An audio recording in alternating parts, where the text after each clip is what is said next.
दोस्तों नमस्कार, मैं हूं आपका दोस्त सर्विस सारस्वत और आप सुन रहे हैं सिद्धि सारस्वत ब्रजवासी की कहानियां। दोस्तों आज मैं आपको बहुत ही सुंदर कहानी सुनाने जा रहा हूं। दोस्तों अगर आप हमारे चैनल पर नए हैं, पहली बार कहानी सुन रहे हैं, तो चैनल को सब्सक्राइब करके बेल आइकन जरूर दबा लें, जिससे हमारी हर वीडियो का नोटिफिकेशन सबसे पहले आपको मिलता रहे और मेरा हौसला बढ़ता रहे। तो चलिए समय न बिताते हुए चलते हैं अपनी कहानी की ओर। परिवार और माँ। एक गांव में एक परिवार रहता था।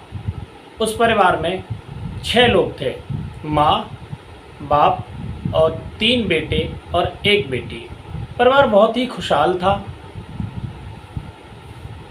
दोस्तों उसका जो बड़ा बेटा था वो पढ़ने में बहुत होशियार था और सबसे छोटा बेटा था वो भी पढ़ने में बहुत होशियार था। बड़ा बेटा पढ़ लिख कर डॉक्टर बन गया और जो छोटा बेटा था वो भी पढ़ने में बहुत होशियार था, वो इंजीनियर बन गया। रह गया उनका बीच वाला बेटा। बीच वाला बेटा पढ़ने लिखने में बहुत ही कमज़ोर था, काम से जी चुराने वाला, आवारा किस्म का, या ये कहिए कि बिल्कुल गंवार था, जिसको पढ़ने लिखने में कोई रुचि नहीं थी। सिर्फ सुबह से शाम तक खेलना और ऊधम करना, इधर उधर फालतू की चीज़ों में टाइम वेस्ट कर देना, यही उसका एक काम था। उसके इस रवैये से घर में माँ और बाप बहुत दुखी रहने लगे। बड़े बेटे को और छोटे बेटे को देखकर बहुत खुश होते थे, उससे भी कई गुना ज़्यादा दुखी बीच वाले बेटे, गंवार बेटे को देखकर हो जाया करते थे। जो बड़ा बेटा डॉक्टर और छोटा बेटा जो इंजीनियर है, उन दोनों की अच्छे घर से शादी हो जाती है और अच्छे पैसे कमाने लगते हैं। अब जो बीच वाला बेटा था उसकी शादी नहीं हो पाती है, वो कुंवारा ही होता है।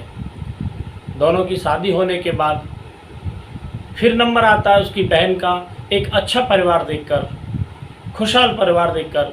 अपनी बेटी की शादी भी वो बड़ी धूमधाम से कर देते हैं।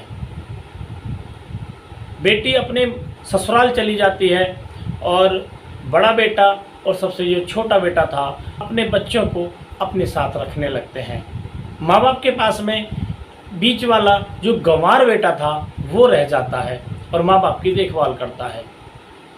इतने में ही गंवार बेटे की शादी किए बिना ही उनके पिताजी का देहांत हो जाता है और वो इस दुनिया से चले जाते हैं। पिताजी के देहांत के बाद में माताजी को बहुत ज़्यादा चिंता होती है कि कहीं उनके जाने के बाद कोई बंटवारे की बात ना छेड़ दे, जिससे घर बर्बाद हो जाए, बंटवारा कई हिस्सों में बंट जाए। उससे पहले बीच वाले बेटे की शादी होना बहुत ज़रूरी है। वो अपने ही गांव से एक सीधी सादी भोली भाली लड़की से अपने गंवार बेटे की शादी करवा देती है। अब जैसे ही गंवार बेटे की शादी हो जाती है, शादी होने के बाद उसमें बहुत सारे बदलाव देखने को मिलते हैं। शादी से पहले वो आवारा किस्म का बंदा था, आवारा गिर्दी करते हुए सुबह से शाम तक अपना वक्त बिताया करता था। अब वो पूरा मेहनत और लगन के साथ काम करने लगा है। अब कोई भी दोस्त उसके पास आता है और उससे बोलता है कि आज यहाँ जाना है, कल वहाँ जाना है, वहाँ चलना है, यहाँ चलना है, तो वो जो गंवार बेटा होता है वो मना कर देता है और कहता है कि भाई अब तक तो मैं अकेला था, जहाँ तुम लोग बोलते थे मैं वहीं जाता था, लेकिन अब मेरी शादी हो चुकी है, मुझे अपने पूरे परिवार की जिम्मेदारियाँ मेरे कंधों पे हैं। आगे आने वाले भविष्य में हमारे बच्चे होंगे, उनके लिए भी कुछ तो कमाना होगा, इसलिए अब मैंने ये सारे काम छोड़ दिए हैं, मुझे सिर्फ मेहनत करनी है और अपने परिवार को चलाना है।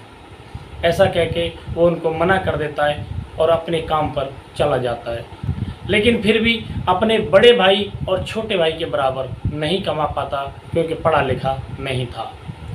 अब छोटा भाई और बड़ा भाई दोनों सोचते हैं कि भाई घर में हम 3 भाई हैं और तीनों में हम बीच वाले भाई से ज़्यादा कमाते हैं, फिर भी हमारा बराबर का हिस्सा है, क्यों ना हमें अपना अपना बंटवारा कर लेना चाहिए।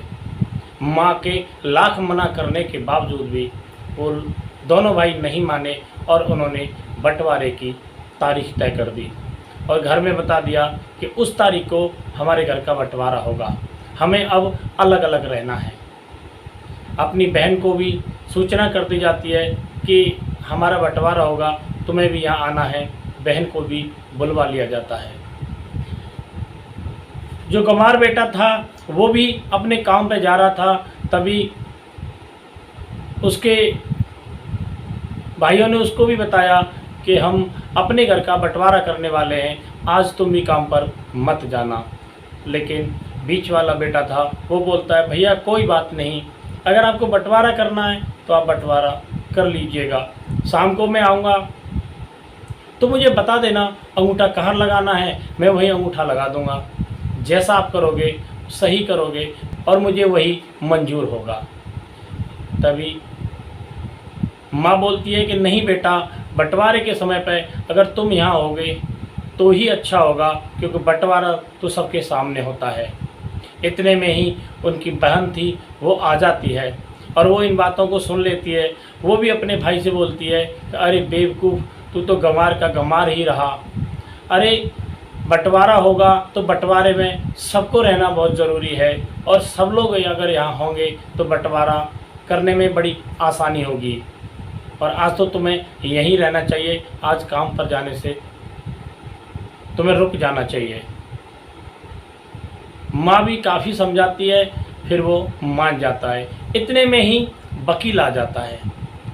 वकील आने के बाद बोलता है कि भाइयों चलो अब हम बंटवारा करते हैं, मुझे बता दो आपके पास 10 बीघे ज़मीन है और तुम्हारा घर है, अब मुझे ये बता दो किसके हिस्से में क्या क्या देना है, जिस हिसाब से कि मैं सबके अलग अलग कागज़ बना सकूं। इतने में ही जो गंवार बेटा है बीच वाला वो बोलता है कि वकील साहब कोई बात नहीं, हमारे पास 10 बीघे ज़मीन है, 10 बीघे ज़मीन में से 5 बीघा बड़े भाई को और 5 बीघा छोटे भाई को दे दो, और जो घर है घर भी दोनों को आधा आधा कर दो।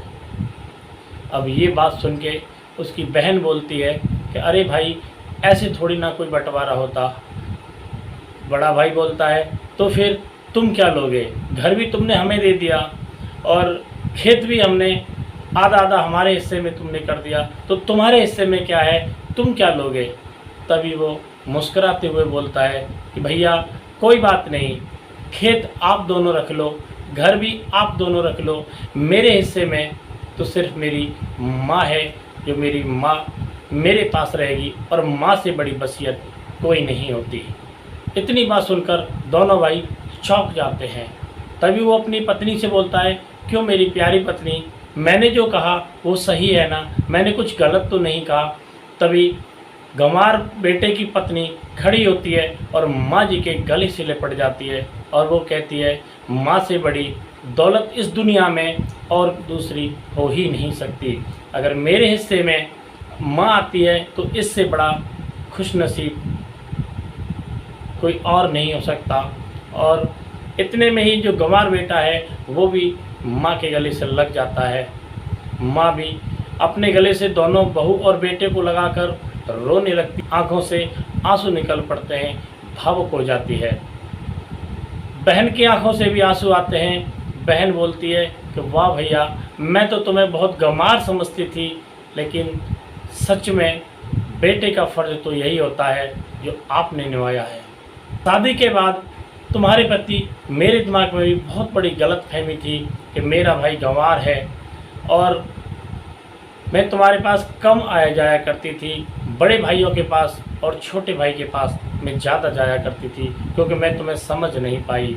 बीच वाला भाई बोलता है कि बहन कोई बात नहीं, जितना अधिकार इस घर पर और इस खेत पर हमारा है उतना अधिकार तुम्हारा भी है, जितना हिस्सा हमें मिलना चाहिए उतना हिस्सा तुम्हें भी मिलेगा। इतनी बात सुनकर जो दोनों भाई होते हैं वो भी रोने लगते हैं। पूरा माहौल सन्नाटे में बदल जाता है और वो कहते हैं कि भाई हमें माफ़ कर दो, हमसे बहुत बड़ी तुम्हें समझने में भूल हुई है। तुमने आज हमारी आंखें खोल दी। जो गंवार बेटा होता है, जिसको सारे लोग गंवार कहते थे, वो कहता है भैया क्यों ना हम पहले जैसे बचपन में साथ में रहते थे, तो अब क्यों नहीं रहते। छोटे से बंटवारा करने के चक्कर में अपने घर को हम कई हिस्सों में बांट देते हैं और अपने हिस्सों में घर को ही नहीं बांटते, ज़मीन और जायदाद को ही नहीं बांटते, अपनी खुशियों के भी हम टुकड़े टुकड़े कर देते हैं। तो क्यों ना जिस तरह हम बचपन में रहते थे ऐसे ही आज सब लोग मिलकर रहें, जिससे हमारी खुशियाँ और चौगुनी हो जाएं। ये बात सुनकर सारे लोग बीच वाले भाई को, जिसे गंवार कहते थे, उसको गले से लगा लेते हैं और सभी लोग मिलजुल कर फिर रहने लगते हैं। माँ की आंखों में भी भावुकता के आंसू निकल पड़ते हैं, खुशी के आंसू छलक पड़ते हैं कि मैं जो चाहती थी वही हुआ। मैं नहीं चाहती थी कि मेरे जीवित रहते मेरे बेटे अलग अलग हो जाएं, और जिसको मैं सबसे ज़्यादा गंवार समझती थी, आज उसने ही अपने बिखरते हुए घर को बचा लिया। दोस्तों, कैसी लगी ये कहानी? अगर ये कहानी आपको ज़रा सी भी पसंद आई हो, अच्छी लगी हो, तो वीडियो को लाइक कर देना। अगर चैनल को आपने सब्सक्राइब नहीं किया है तो प्लीज़ चैनल को सब्सक्राइब कर लीजिएगा, जिससे हमारी हर वीडियो का नोटिफिकेशन आपको सबसे पहले मिलता रहे। दोस्तों, हमारा उद्देश्य किसी जाति या व्यक्ति विशेष को ठेस पहुंचाना नहीं है, सिर्फ समाज में जागरूकता लाना है। कैसी लगी हमारी कहानी दोस्तों, कमेंट सेक्शन में ज़रूर बताइएगा। मिलते हैं किसी अन्य वीडियो में, तब तक के लिए नमस्कार।